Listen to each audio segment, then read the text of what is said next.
I just wanted to quickly say there are spoilers for The Last of Us moving into this video, so proceed with caution if you don't want that spoiled for you. And yeah, thank you so much for watching, and consider subscribing for some future analysis videos. Enjoy!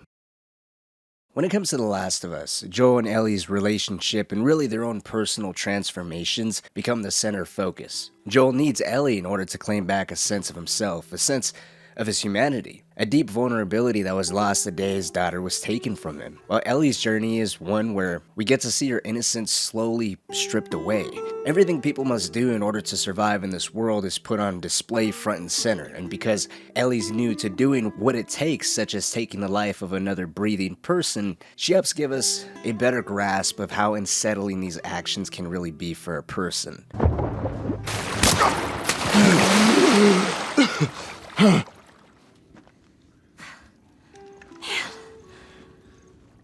I shot the hell out of that guy, huh?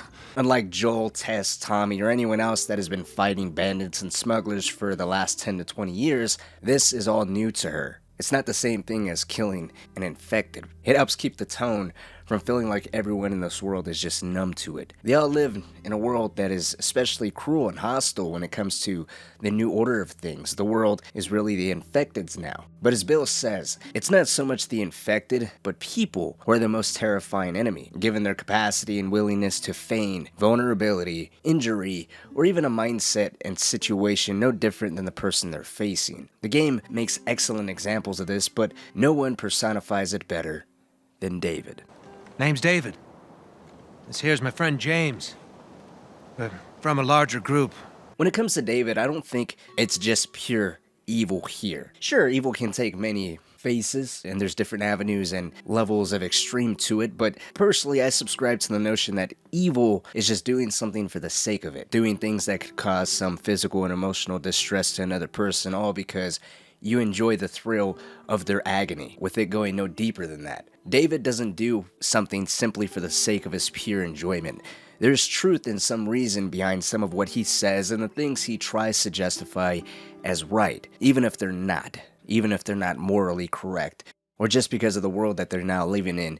You get a pass to do any and everything that you want. Today we're going to be taking a deeper look into David, the cannibal king and suspected predator, the main antagonist during the winter or the lakeside resort chapter, and a cautionary tale of just how close people are to becoming the absolute worst of humanity. Just one thought, one move away from starting to look at others as simply food, justifying their worst actions as something necessary to survive, and something necessary to repopulate the earth. And before we look into the first time Ellie and David cross paths, we should really look at the journey Ellie has taken over the past few weeks.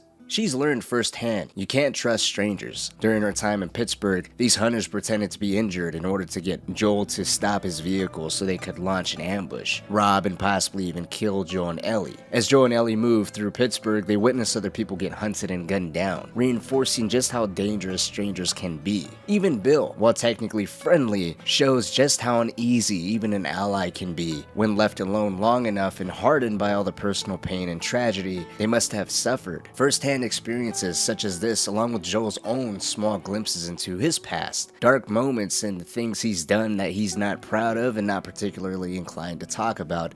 How did you know? Know what? About the ambush. I've been on both sides. So, you kill a lot of innocent people? I'll feed this narrative that people really cannot be trusted. They're looking out for themselves and are not willing to really accept another person to look after. I also believe what happened to Sam and Henry, along with Joel's own reluctance to talk about tragedies or traumas suffered, has an effect on the young Ellie. These two were practically parallels of Joel and Ellie. With Sam becoming infected, Henry was so overcome with grief, he took his own life. Now, I'm not saying Joel would end it all if Ellie met an unfortunate end. What I am saying is these two were able to connect with Joel and Ellie due to the uniqueness of their circumstances. Ellie had not met another child, at least not outside of a quarantine zone, and here is Sam with his older brother Henry taking a role similar to Joel with Ellie. The kids are their priorities, and she's allowed for a small time to drop her guard, enjoy Sam's company, and have a few laughs. Their deaths and Joel's opposition towards talking about things, compounded by experiences with strangers, all creates this mix of suspicion, high alertness, and retreating inward whenever something unsettling happens, which has to play a role in what appears to be some level of disassociation she begins to experience after everything with David. Joel wasn't just her protector, he was her guide and model on how to get around and deal with the world with its many problems and the many issues that you have to just bear. That's too small of a grave. Forgot to leave that stupid robot on his grave. What should I do with it? Ellie, What? I want to talk about it. no. Why not? How many times do we need to go over this? Things happen, and we move on. It's just... That's enough. You're right. I'm sorry. So when David and James finally meet a lonely and vulnerable Ellie, one who now finds herself in the position of protector and provider as she's out scavenging for food and supplies since Joel is left injured and bedridden after their last run-in with strangers. She relies on what she knows and everything she's basically been taught. Don't trust anyone, never let your guard down. Even allies can be hostile, even when you're working towards a collective goal. David, from the moment he and James accidentally ran into Ellie, knew who she was. James most likely did as well. However, by masterfully playing into Ellie's sense of security while satisfying his own personal fascination with her, he gives in to every one of her demands. She refuses to follow them back to camp wisely, so David instead sends James to fetch some penicillin and some syringes for her while he stays behind, isolating himself, handing over his weapons, and going a step further by asking Ellie if they could retreat away from the cold. All signs communicating to her she's the one calling the shots. Probably gonna be a while. You, mind if we take some shelter from the cold? Bring him with us. Now, while everyone that has ever talked about David or even mentioned how he manipulates Ellie by pretending to give in to her by disarming himself when he still had a pistol on him, showing his true colors and the fact Ellie really was never in control of the situation, rather David lured her to drop her guard with a false sense of security and utilized that moment as a way to satisfy his own personal fascination with her, feigning ignorance of who she was as if he had no idea this was the little girl that was partly responsible for all the men he had lost. In a twisted way, David is the opposite of what Joel is. When the shack Ellie and David are hiding out in becomes flooded with infected, the dynamic between Ellie and David slightly switch. All of a sudden, Ellie's no longer in control with David at her mercy. On the contrary, David technically saved her, and continues to do so with them venturing through the destroyed building, fighting infected back to back. He's now taking the lead, with Ellie following him. This provides David with first-hand account of what Ellie can do with a rifle and some improvised explosives, with them taking down hordes of infected and even a bloater together. He already knew she's adept at surviving. Clearly, Ellie can hunt on her own, and now she's shown she can stand against the fiercest the infected can throw at her, leading to an even deeper fascination with her, and his mistake of thinking with them fighting for their mutual survival, Ellie would now finally warm up to him. With the hordes of infected clear, David finally lets Ellie know who exactly she is dealing with, but that's not until after she scoffs at the idea that everything happens for a reason. Well, you handled yourself pretty nice back there. Whew. I'd say we make a pretty good team. We got lucky. Lucky? No. No such thing as luck. Now, you see, I believe that everything happens for a reason. Sure. I've always seen her saying, "we got lucky," was Joel's own mentality. Of all their close calls, all the enemies they had to fight through, whenever she expressed a feeling of victory, Joel responded with, "we got lucky." This was the first time another adult besides Joel had fought alongside her, and with the small touches of commenting on her ability with a rifle, or scolding her as a parent would whenever she cursed. We need to find a way out of here. Yeah, no shit. Watch your language. I always seen David as more of a demented father figure. Maybe it's the process of grooming a young and wary kid. As one of the cannibals Joel later tortures comments Ellie is David's newest pet, David must have some sort of history of falsely lowering people's guards, with them possibly all being minors. And Ellie is just seeing the culmination of all the experience he has gotten over time at perfecting how to get people to warm up and relax. see, everything happens for a reason. No. Don't get upset. It's not your fault. I'm just a kid. He's a complex character for sure. One that later portrays sexual deviancy, as there's almost no way to not perceive him gently placing his hand on Ellie's while commenting she's special can betray anything else. Considering she's so young and is well versed in matters of survival, from hunting to downright doing what's necessary, even if that meant taking another person's life, she's not like any other woman, if there is any left within his group.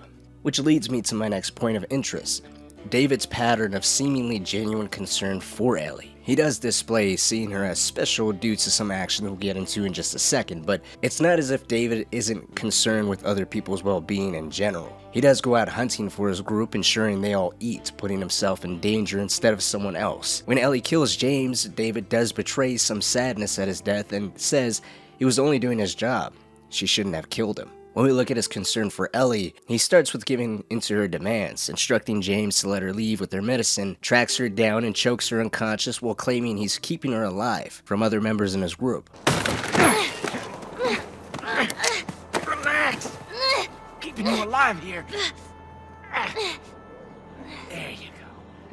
There you go. Betraying either some sort of awareness of how passionate the rest of his group really was towards killing Ellie, in an effort to exact some type of revenge for everyone her and Joel have killed, or even aware of how shaky his power over the entire group really was. After Ellie kills James and escapes, some of the cannibals hunting her down can be overheard saying, after they capture Ellie, they gotta put a vote to David's leadership. He's been slipping for quite some time now, and with Ellie, this was the last straw. With the cannibal Joel tortured saying Ellie's David's new pet, the group is aware and compliant with what David is doing to some degree. Whether if that is the cause of their dissension towards him over time, David's obsession with these innocent people just becomes too much for the group, and that is the cause of their dissension towards him, refusing to follow his orders towards multiple things, or maybe that was just due strictly towards not killing Ellie because of what her and Joel are responsible for. If this has been a point of disobedience for quite some time, or if Ellie was just too big of a problem for the rest of the group, it appears David was really pushing his group's patience and tolerance when it came to keeping her alive. With one final Hail Mary, one last attempt,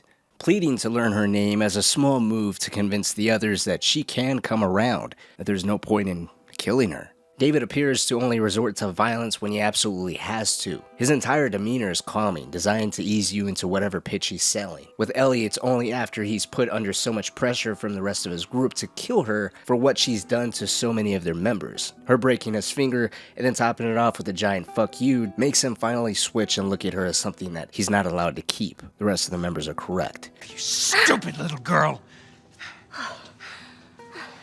You are making it very difficult to keep you alive. What am I supposed to tell the others now? Ellie, What? tell them that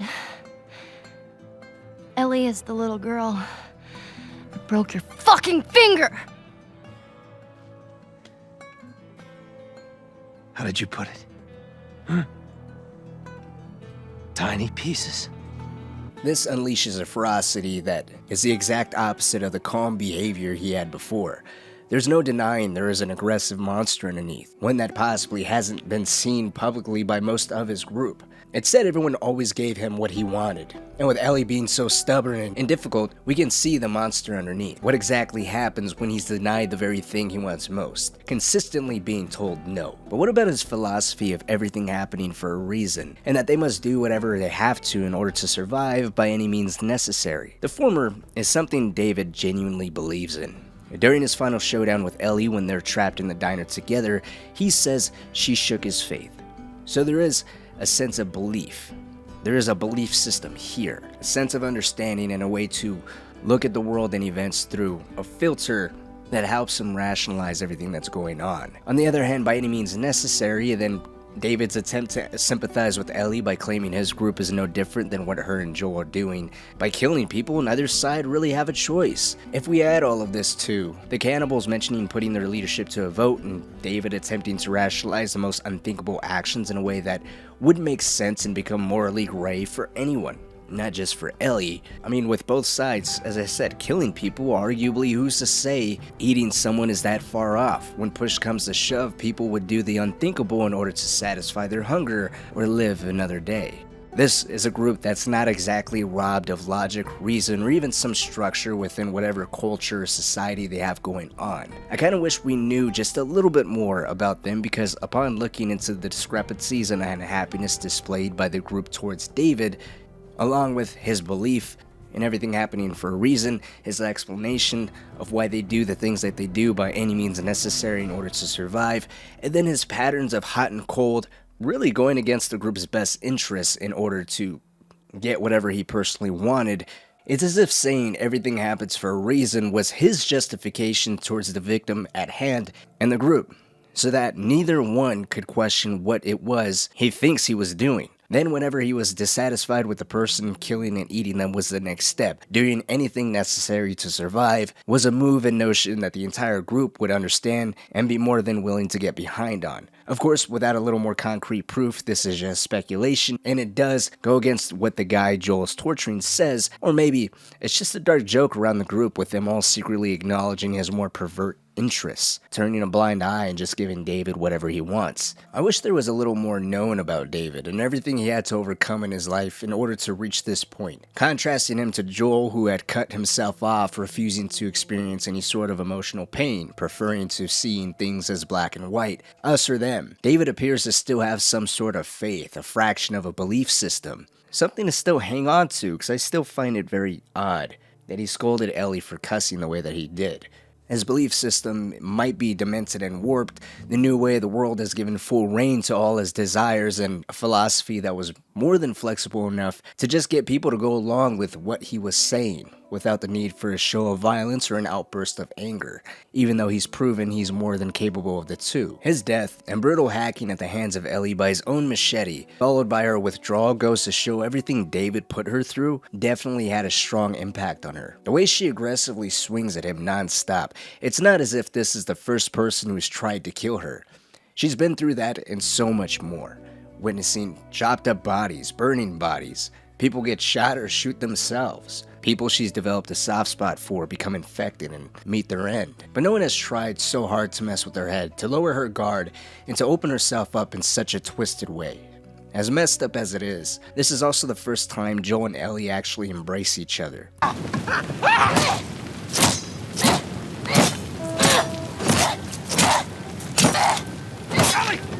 Stop! Stop! Fucking touch me! Okay, it's me! It's me! It's me! Look! It's me. He tried to... Oh, baby girl. It's okay. It's okay. Oh. Joel calling her baby girl and giving her a level of comfort and ease that he has been slowly, and I mean very slowly, opening up to during the course of the entire game, I think is a testament to the elegant writing this game has at times.